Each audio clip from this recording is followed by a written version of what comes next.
नमस्कार, मैं दिविज बहुगुणा।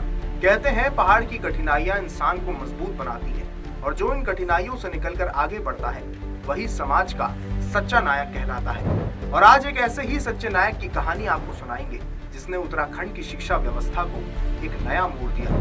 पहाड़ का वो बेटा जिसने एक साधारण किसान परिवार से निकलकर शिक्षा, समाज सेवा और राजनीति में अपनी पहचान बनाई और प्रदेश की राजनीति में एक नया अध्याय जोड़ा। ये कहानी है उत्तराखंड के शिक्षा मंत्री डॉक्टर धन सिंह रावत की।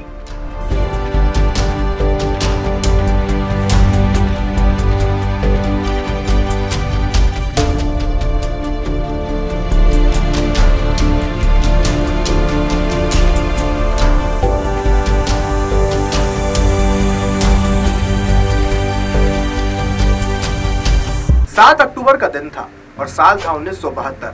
पौड़ी गढ़वाल की कंडारस्यू पट्टी के एक छोटे से गांव नौगांव के गढ़वाली राजपूत परिवार में एक बच्चे का जन्म हुआ। जन्म के दिन ही पिता से आया 50 रुपए का मनी ऑर्डर परिवार के लिए खुशखबरी बना और तभी से उस बच्चे का नाम पड़ा धन। एक आम पहाड़ी परिवार की तरह धन सिंह रावत का बचपन भी अभावों से भरा था, जहां पहला मकसद बस किसी तरह गुजर बसर करना था। लेकिन इसके बावजूद भी सीमित साधनों और जीवन की दुश्वारियों के बीच धन सिंह ने शिक्षा को ही अपने जीवन का लक्ष्य बना लिया। शिक्षा के प्रति लगन ने उन्हें गढ़वाल यूनिवर्सिटी पहुंचाया और यहाँ उन्होंने इतिहास में एमए किया और राजनीति विज्ञान में पीएचडी भी प्राप्त की। लेकिन जीवन की कठिनाइयों ने उनके मन में समाज के लिए कुछ कर गुजरने का हौसला भर दिया था।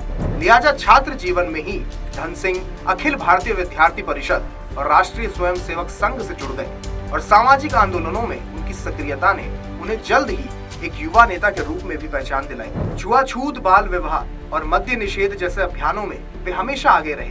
राम जन्मभूमि आंदोलन के दौरान जेल भी गए और उत्तराखंड राज्य आंदोलन में उन्होंने 59 दिनों की पदयात्रा की और इस आंदोलन में सक्रिय रहने के कारण उन्हें 2 बार जेल भी जाना पड़ा।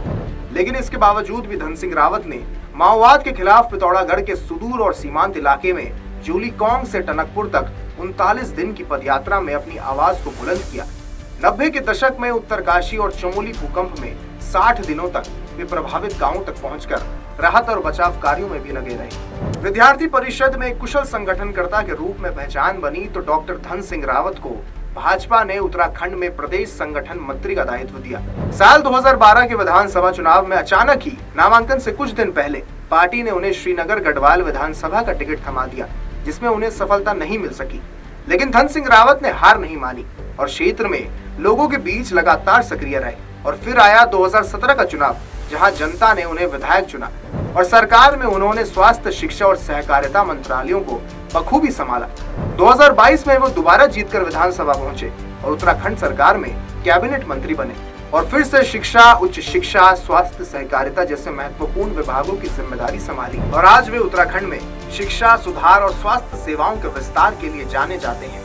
कैबिनेट मंत्री रहते हुए धन सिंह रावत ने कई इनिशिएटिव्स भी शुरू किए। पहाड़ी इलाकों के कॉलेजों में 108 असिस्टेंट प्रोफेसर्स की नियुक्ति की गई। उत्तराखंड को देश का पहला राज्य बनाने की कोशिश की, जिसने न्यू एजुकेशन पॉलिसी को लागू किया। गीता, रामायण, वेद जैसे भारतीय ग्रंथों को पाठ्यक्रम में शामिल करने का प्रस्ताव पेश किया और मॉडल संस्कृत गांव की पहल की, जहां पूरी कम्युनिटी संस्कृत बोलने की कोशिश करती है। राजनीति से इधर धन सिंह रावत की शख्सियत के कुछ अन्य पहलू भी हैं। अपनी यात्राओं को और समाज के बीच निरंतरता को उन्होंने लेखन से भी व्यक्त किया है। पदयात्रा, पंचायती राज एक अध्ययन, पंच केदार, पंच बदरी और पंच प्रयाग जैसी किताबों से उन्होंने समाज और संस्कृति पर अपने विचार रखे।